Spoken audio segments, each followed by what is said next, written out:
Belmont Park are dwindling down to a precious few as we have just over a week left before we head upstate to Saratoga. But there's still a lot of good racing left here at Belmont Park. He's Richard Migliore. I'm Andy Serling. We're doing the National Race Report without our good friend Jason Blewett.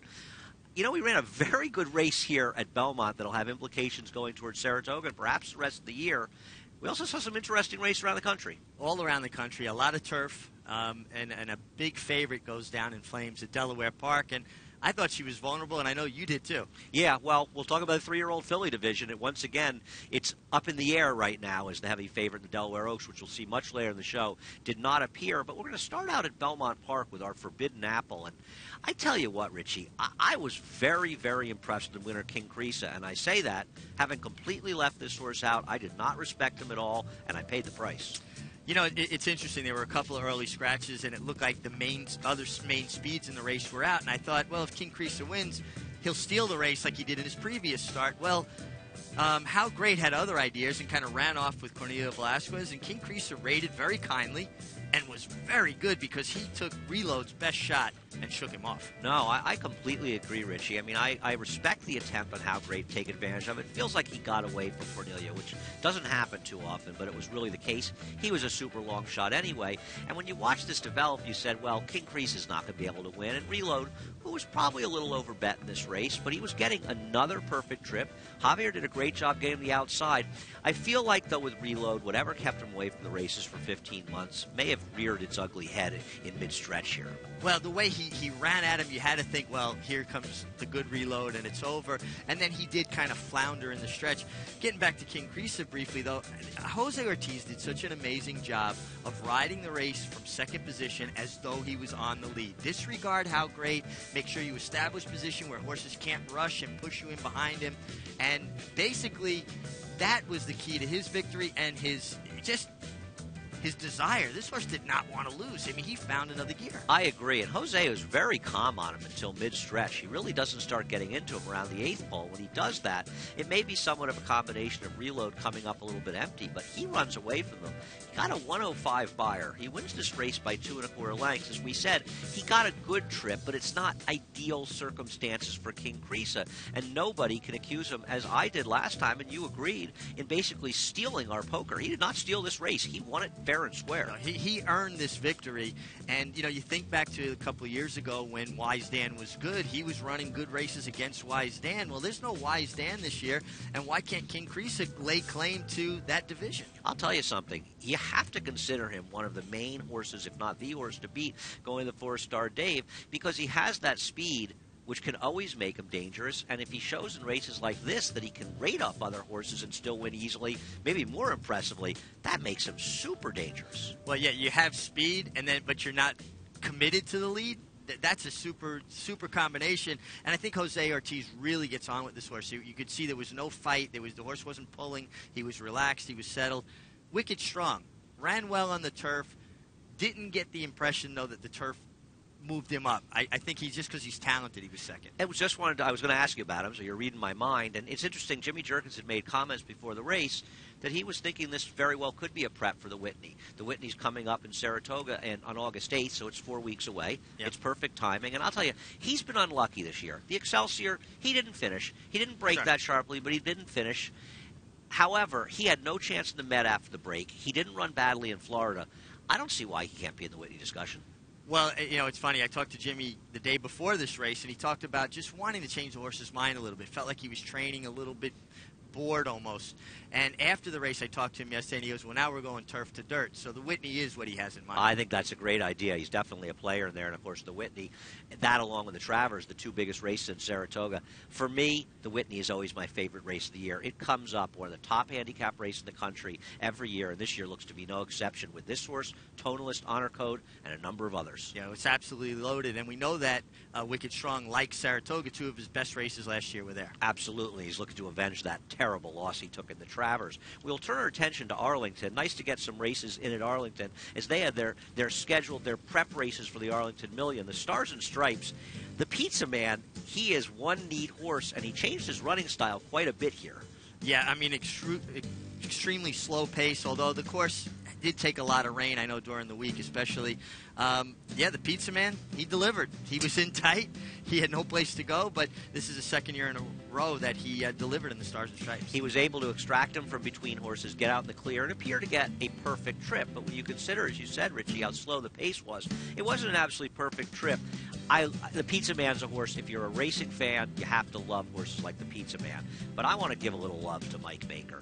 I have come in playing day in, day out, and watching Mike Maker to have an enormous amount of respect for this guy. He has Roman approval in here. A horse we know had appeared to have distance limitations. Turns out, actually, he wants to go long, gets him to settle the front end. Yeah, he's going slow paces, but Mike's smart enough to know that happens in these races. This guy does a sensational job, especially on the turf, day in and day out. You can't disagree with anything you're saying there. His horses improve. They run well. Roman approval, a $25,000 claim to run within a neck of winning the Stars and Stripes.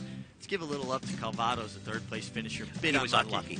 Bit unlucky. You know, that's an illustration of a rider doing the right things, and you want to save ground in turf races, and then things just didn't pan out. But that was an unlucky trip. I agree. As you say, he would have saved ground and won with the perfect trip. The others had good trips, too. Yeah. But he did get unlucky, and I felt bad, not just for Jose Lezcano rode him, because he just did the right things, didn't work out. Also, his trainer, Nacho Correas, who I'm friendly with, liked to see him get it done, and he could have won this race. Yeah, just if things had panned out, and probably 9 times out of 10, something shakes loose and you get a gap. It just didn't happen. It's harder when the paces are slower. Yeah. That's the problem, especially because of the Pizza Man. If the Pizza Man's not in there, he is able to actually take that position, and he wins the race. Exactly.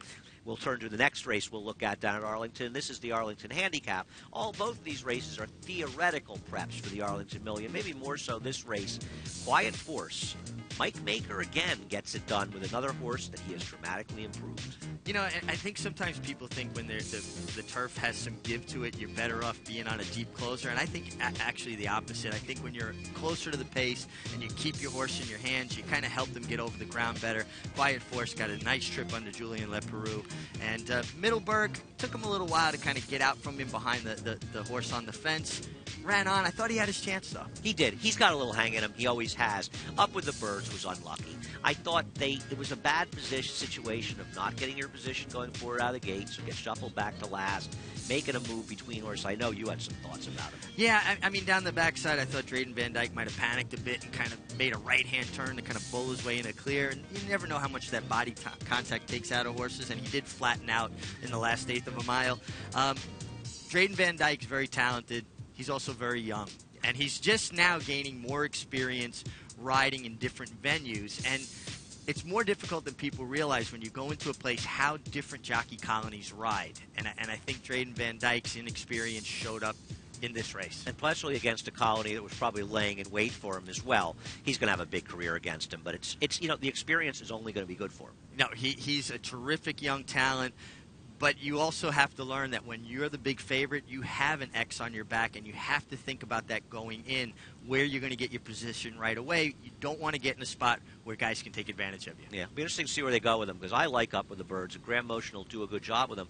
Mike Maker wins this race. The other one was claimed for a quarter. This one was claimed for $40,000. 2 different owners, neither of them Ken Ramsey. And I think a lot of times he got lost in the Ken Ramsey shuffle when Ken was getting so much attention. And Mike Maker can do it for him and do it for others as well. Well, the other thing, too, is Mike Maker's a guy that lets his actions speak for him. He's not a very verbose kind of guy. So, sometimes he does get overlooked, but his horses do the talking. They do the talking, and they do the yelling, because they all run well. Yeah. We'll look at the American Derby. Now, we'll see if this turns out to be a prep for the Secretariats. The theoretical prep. World Appeal doing a nice job with this horse. Mark Cassie's done a good job with him. Crittenden, who runs second here, gets a sensational ride by Pratt. Good ride by Lezcano. These horses, though, are a cut below the best 3-year-olds that'll show up for the Secretariat. Yeah, I mean, it feels like that. And World Approval did get a perfect trip under Jose Lezcano and had just enough left to hold off Crittenden, who, Flavian Pratt, we've seen him, in California deliver some good rides, and he's a guy that Richard Mandela thinks is a talented guy. That's enough endorsement for me. No, he gave this horse a perfect ride. Obviously, it helps to get the rail, but he timed the move right. He just came up a little short. He had plenty of time to get by in here, and not both of these horses showed that they could get the mile and 1/8. It's just going to get obviously a little bit tougher, and I think after watching the Belmont Derby last week, we see a real favorite emerge. If that horse that won it can come back towards the pass and run that kind of race Secretariat, the others are in trouble. But I wonder if the Belmont Derby is going to encourage more Europeans to come over. You know, I don't know, though. I mean, they had every reason to come over for the big purse in the Belmont Derby. They're probably regretting it. And right? You would have to think so. They have to be regretting it, considering... Now, listen, Force the Bass ran very well, but I think what he did was make the other horses look mediocre. Now, it doesn't mean some of them can't rebound, because we know Divisadero is a better horse. Sure. We know Bolo's a better horse. We'll see what happens going further. Yeah, it was interesting, too, just getting back to this race briefly. World Approval actually did come out. It looked on the pan shot. I thought he drifted. Pretty much late. I mean, I don't know if it would have had any effect on the outcome. I would have liked to have seen the head-on. It's funny because I tweeted right after the race, looked like there could have been some hurting at Arlington. It was official by the time I typed the last character on that tweet. We got one more at Arlington Park, and that's the Modesty. And I'll tell you something. You want to see a great ride? This is an absolutely sensational ride by Graham on Walk Close for trainer Christophe Clement. The 4-horse, third to last on the screen on the inside. Yeah, and again, saving ground so critical. He got to the fence. He saved every inch of ground before he had, then came out to find room. I thought this was a tremendous ride. Yeah, oh, absolutely. It's so smooth, Richie. As smooth as it can be, getting out over heels, securing that position to be able to run down, go forward. And Christophe Clement, what a year he's having. He wins everywhere. James Graham is actually going to Del Mar for the summer. He's going to give California a try. Oh, good for him. So Elvis Trujillo went out there last summer, and he was terrific out there. I think it really helped him. Why shouldn't James Graham take a shot? And I'll tell you what, you ride horses like this in stake races, people are going to take notice. Yeah, and it's going to serve him well in California, too, where you get paces to run at, saving ground and being able to pick your way through a field, particularly on the turf out there. And you brought up Elvis. I think Elvis is coming to Saratoga. Really? So, yeah, that's what I heard yesterday, that Elvis Trujillo is going to come to Saratoga. Got a great kid. He was in the jocks room. Did you meet him in the jocks room? We were at Monmouth on Sunday. You should bring the kid up with him. He's great. I actually asked the kid if he was going to be a jockey, and he said, no, I'm going to be an architect. So we know he's smart as well.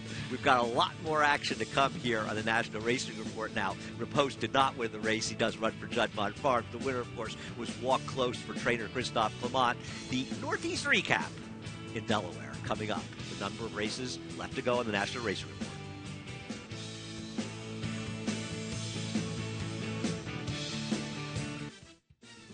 Hope you didn't miss us while we were gone. Belmont Park. I'll tell you what, Richie, Belmont Park is looking as good this late in the meet as I've ever seen it look. Yeah, turf courses look great. Everything's nice and green. The backyard has been looking good, especially because there's been a lot of activity back there. A lot of people taking advantage of the backyard here. As they should, and you've got a week left at Belmont Park. We'll be back in the fall, but it's really as good a place to spend the day as you can find in this entire area. We like it. We spend every day here. Delaware Park, they had a number of stakes there. They were on the turf. We'll end up with the Delaware Oaks. But first we want to look at the Robert G. Dick Memorial, sort of the Delaware version of the Modesty on the turf. They went farther. They went slow up front, and that was a theme of a lot of the turf races we saw.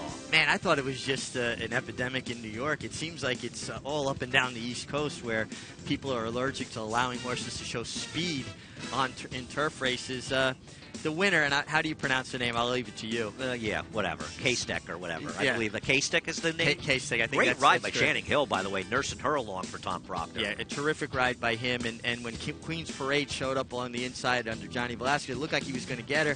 And this filly, I think, found a little more. She dug in, and subtly, if you keep your eye on Channing Hill, he kind of guides her down to her to make sure his filly engages. And that's what's race riding. Not coming over taking somebody's path, just putting them where your horse can see them. Right, so you're not on top of them, you're not leaning on them, you're not doing anything dangerous. I agree, and it's tough to make that run up the inside like Shug's horse did, and I think that's a very important thing to discuss as we head to our next race, which is the Cape Henlopen, another race that featured an extremely slow pace at Delaware Park, a very hard luck loser for Montclair, the Christophe Clement shipper that was coming from Longchamp. That horse puts in a crazy run, looks like a wildebeest in the stretch, and this is the first run down the stretch as they've just gone that first mile in 26-4.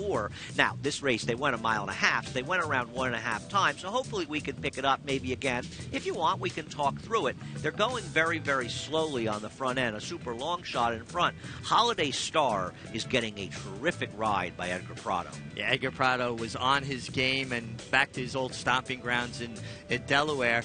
But and now it's watch Christophe's horse on the rail making the move. Man, and this horse got off slow, so that's why he wasn't anywhere close to the pace. But man, did he finish like a wild horse here? It looked like he was going to win. Now a little bit of the angle. Did he kind of pull up, or did the other horse reassert himself? Because it looked like they ran through the wire. I don't know. It's very strange. I will say, and Edgar wants to be able to angle out the three-path. There's no doubt he wants to do it. That horse outside of him shuts that door, and Edgar says, I can't fool around. I got so... It's not Edgar, it's Carmouche. Yeah, I'm sorry. Edgar's on the winner.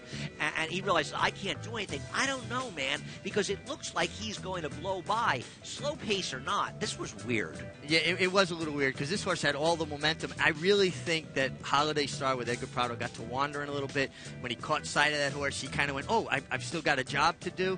And as glacially slow as they went, I have never seen a half a mile in 54-3 with decent horses when the ground wasn't a bog, and the ground was not a bog there. Well, you probably didn't see my tweet, but I was watching the race, and I tweeted during it. I said they paced the half in 54-3 at Delaware Park. Yeah, that's what it was, like a harness race. I mean, it literally, we've seen harness horses go faster. It was unbelievable, and obviously that helped Holiday Star, and it makes Montclair's performance that much more impressive. Hopefully the timing is good for Christophe in both of our Glens Falls and Way at Saratoga, because this is a distance-loving filly, and I know these horses are a couple of the best horses. This horse can run. No, absolutely. They came home the last quarter in 23 and a couple, going a mile and a half. Now, obviously, because of the slow pace, but that's still running through the stretch. And she had some trouble, and she was running, saving ground or not. Very, very interesting race, and quite a performance in losing by Montclair, but nice to see Graham Motion get the win with Edgar Prado. Edgar Prado is the story as we head to the Delaware Oaks. Now, the heavy favorite and Kentucky Oaks winner, Ashland Kentucky Oaks winner, looking to solidify her position, the top 3-year-old filly in the country to head to the Alabama. Lovely Maria, an absolute no-show, creating enormous show payoffs. But Edgar Prado had a job to control the race with Calamity Kate, and he did it. He did. Put her on the lead, was aggressive. They went quick. The pace was fast when they go 3/4 and 10 and change, but nobody was getting to her. She kept running, and I didn't pay attention, I have to be honest, to the earlier races there. Was Speed good on dirt? I have to admit, Richie, you got me there. I didn't look either. A little remiss in doing that. It was run a little bit like that was the case. I don't know, and it's worth looking up, because if that's the case, Lovely Maria had a difficult outside trip. Still, though, Kentucky Oaks winner, she's not supposed to be backing up in the stretch with horses outside of her passing. No, and she was empty a long way from home. At the half-mile pole, I could see Kerwin Clark, her jockey, kind of asking her, not wanting to go all in, but like you could see he was concerned. He was concerned. It's interesting you bring it up, because he's barely riding her. Watch this again. She's outside about the four-path with the white blaze. He'll barely ride her in the last eighth of a mile. I don't know how much money was bet to show, but looking at the mutual pool, I'm going to guess it was over 200,000, 50,000. Could she have been third if he had ridden her a little more aggressively? I think she was empty. I think he's very familiar with her. And when she got, it looked to me like she got rubber-legged, almost like either she had a breathing problem or maybe she bled, because that was not the filly that we know.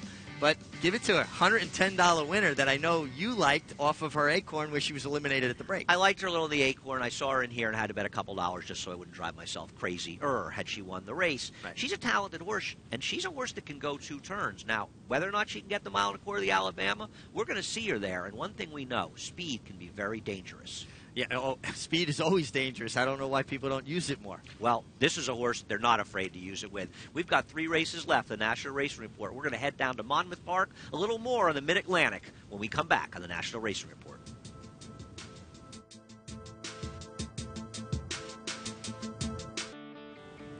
It's tough sometimes, Richie, not to get a little ahead of yourself when you're getting this close to Saratoga. And we are less than 2 weeks out. Opening day is Friday, July 24th. You can get tickets at Ticketmaster.com. And Saratoga, man, I'll be there on Wednesday.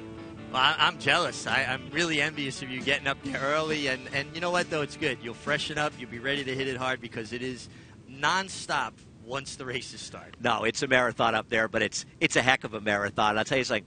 There's nothing better every year than that feeling. I get a lift up from a friend when we sort of cross the border into Saratoga, and I know I'm going to be here for basically the next 2 months because I don't leave. You occasionally go down and see the family, but I don't leave Saratoga, and it's just such a warm, wonderful feeling, and it's the greatest place on earth. Summer camp for adults. No, it really is, no doubt about it. Well, we'll see if this is a prep for a big race, I think, called the Haskell that a horse named American Pharaoh may be running in a few weeks at Monmouth Park. I thought that we saw a couple of things here. a couple of nice horses in Super Colossal and Stanford. Be very interested to see if these two horses end up showing up in the King's Bishop, because I thought both of them got a little bit late here. They're just so much better than their competition. I agree with you. I don't think either one of them really want to go 2 turns or a mile and a 16th. They were just better than everybody else. And Stanford got the drop on Super Colossal. Paco Lopez was still kind of trying to milk some more energy out of him, and Joe Bravo went for home, and I think he caught him off guard a little bit. Yeah, no, I agree. It was interesting. And I was watching Joe and thinking, why is he still going at it against Stanford? Well, he was actually right, because the horse behind him, he still had horse. Yeah, because he got the drop on him, opened up that length and a half, but he wasn't getting away from him, and then that horse kind of caught his momentum and was coming back to him. But I agree with that. I don't think either one of them want to go very far. It's interesting looking at Super Colossal, because this is a horse that, albeit his third career start, a mile at Monmouth, ran an 87 Beyer figure with a big win in the Sapling. Then they ran the Breeders' Cup Juvenile. Okay, forget it. It was a tough race. He was involved in a supersonic pace, and he didn't even run that badly, getting beaten just a dozen lengths. They ran him in 2 turf races subsequent to that, one at Gulfstream and one at Monmouth Park. They don't seem to be showing a lot of confidence in this horse. Doesn't he deserve to take a shot in races like the Amsterdam to see if he belongs in the King's Bishop? You would hope that that's what they would do, because he looks to me like his preferred surface is dirt and his preferred distance are sprints. So why don't we put it all back together and let him do what looks like his strength? And he may not ultimately be good enough, but the worst thing you can do with a horse is never find out. He's certainly probably thinking about a Gallant Bob on Pennsylvania Derby Day, but I think this horse deserves a chance. Whether or not he's good enough in Stanford, we'll see. Well, we'll keep our fingers crossed. I agree with you about Stanford, too. I don't see him beating a better field going even further. No, especially one that includes American Pharaoh. The Parks Dash handicap is actually always one of our favorite turf sprints, and it included one of our favorite horses in the country, everyone's favorite, Ben's Cat. Richie, he never got involved. No, he was even further out of it than normal, and just you never got the feeling that he could overcome the amount of ground he gave up early. Well, also, especially when you consider watching this race, that nobody really gained much ground in here, especially important ground. How's he going to do it? Amelia's Wild Ride, the 10 horse. I thought this was a very good ride getting positioned by Angel Arroyo. Unfortunately, then trying to go inside, and maybe he had no options after that. That kind of blew up in his face. Yeah, it definitely blew up in his face. And, it's interesting. We see at Parks a great deal that horses rallying outside on the dirt is the way to go. Kind of feel that way about the turf, too. It seems like they get bogged down for some reason, and I don't know why. It's funny. We talked about it with Delaware Park, and it's definitely the case here. I don't know. It is a bit of a field, that turf course, and you see Amelia's Wild Ride getting shut off. But let's give a little love to tight end Touchdown, as well as trainer Jason Service. I mean, this is a horse who's had great form, lost his form, come back. Thought he was extremely game here, Richie. He was very game, and he ran to the wire. Jason Service does such a good job. Getting back to Ben's Cat quickly, not beaten very far, maybe, 2.5 lengths for everything? 2.5 in a turf sprint, though, is an eternity. He just didn't, look, he's a better horse than this. He didn't run. No, he didn't. And then he was very wide as he came down the middle of the track. And I think even horses get a little bit lost when they get out that far. Do you think, though, 5 furlongs maybe just swept him off his feet a little? I think it did a little bit, especially in a big field where, they're going fast up front, and maybe as he's gotten older, he doesn't have the same amount of speed, and he needs a situation, maybe a 5.5, he can get his kick. He's a horse you'll always love. He just didn't run his race today. Well, I know as I've gotten older, I've lost a little speed as well. I never had any speed, so I had nothing to lose, but if I did, I would have lost it. We've got one race to go in this marathon of the National Racing Report. We're going to go all the way out for the Great Lady M Stakes, and for those of you not familiar with Great Lady M, she was the dam of the Great Lady's Secret. A long stretch at Los Alamitos, but this Bob Baffert horse controlled. Just an absolutely picture-perfect trip, laying third off of dueling leaders, out in the clear.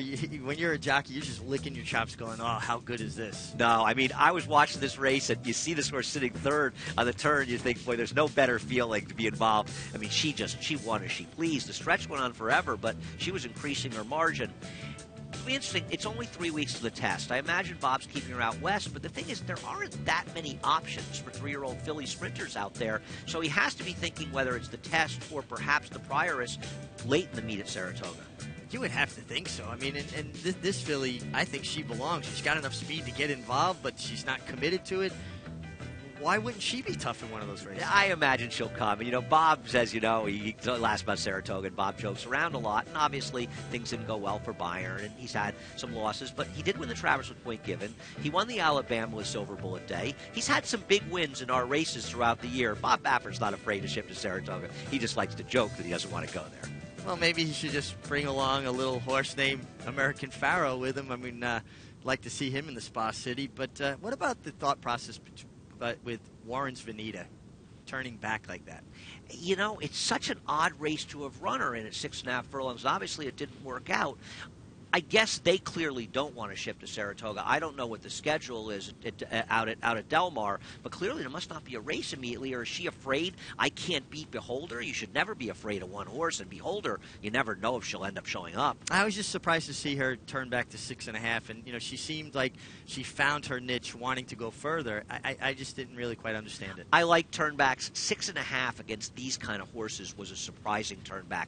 Yeah. It didn't work for her at all, and certainly she had her chance because the second horse closed and farther back. To be honest with you, she was probably a little closer early than we had expected. Yeah, I was surprised that she was actually in any kind of position early. I thought she'd really get outfooted, and it was an extremely fast pace. It was. It's amazing she was as close as she was. She's a good horse, Warren's Veneta. She's one of our favorites. Yeah. And she's the kind of horse that I don't think that we would respect her or be as familiar with her and learn to have the respect for her if we didn't do the show.